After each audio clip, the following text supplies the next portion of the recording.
দ্রুতই ইরানে পাল্টা হামলা চালানোর ইঙ্গিত ইসরায়েলের প্রধানমন্ত্রী বেনিয়ামিন নেতানিয়াহুর। খুব দ্রুতই তা কার্যকর করা হবে বলে মন্তব্য করেন ইসরায়েলের প্রধানমন্ত্রী। একই ধরনের বক্তব্য পাওয়া গেছে ইসরায়েলি প্রতিরক্ষা বাহিনীর কাছ থেকেও। 5 অক্টোবর তেল আবিবে অবস্থিত কিরিয়া সামরিক সদর দপ্তরে নেতানিয়াহু বলেন, পাল্টা হামলা চালানোর অধিকার ইসরায়েলে রয়েছে এবং দ্রুত এটি করা হবে। বিশ্বের কোনো দেশই তার শহর এবং নাগরিকদের উপর ইরানের এমন হামলা মেনে নেবে না, সুতরাং ইসরায়েলও মেনে নেবে না। সম্প্রতি ইসরায়েলে 180টির বেশি ব্যালিস্টিক ক্ষেপণাস্ত্র হামলা চালায় ইরান। এ হামলায় ইসরায়েলের বেশ কিছু স্থাপনা ক্ষতিগ্রস্ত হয়, যার মধ্যে রয়েছে বিমান ঘাঁটিও।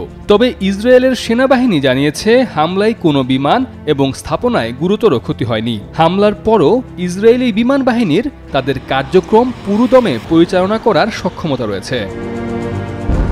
ইসরায়েলের দাবি, ইরানের চালানো ক্ষেপণাস্ত্র হামলার অধিকাংশ উন্মুক্ত স্থানে আঘাত হেনেছে। যদিও এই হামলা 1 কোটি ইসরায়েলিকে লক্ষ্য করে চালানো হয়েছিল, তবে কিছু বেসামরিক স্থাপনা ছাড়া বড় ধরনের কোনো ক্ষতি হয়নি। হামলায় ক্ষতিগ্রস্ত হওয়া স্থাপনার মধ্যে একটি স্কুলও রয়েছে। Redmi 13 স্টাইল বানাই দুনিয়া কাঁপায়। ইসরায়েলি প্রতিরক্ষা বাহিনী জানিয়েছে, ইরানের হামলার পাল্টা প্রতিক্রিয়া হবে ভয়াবহ এবং তাৎপর্যপূর্ণ।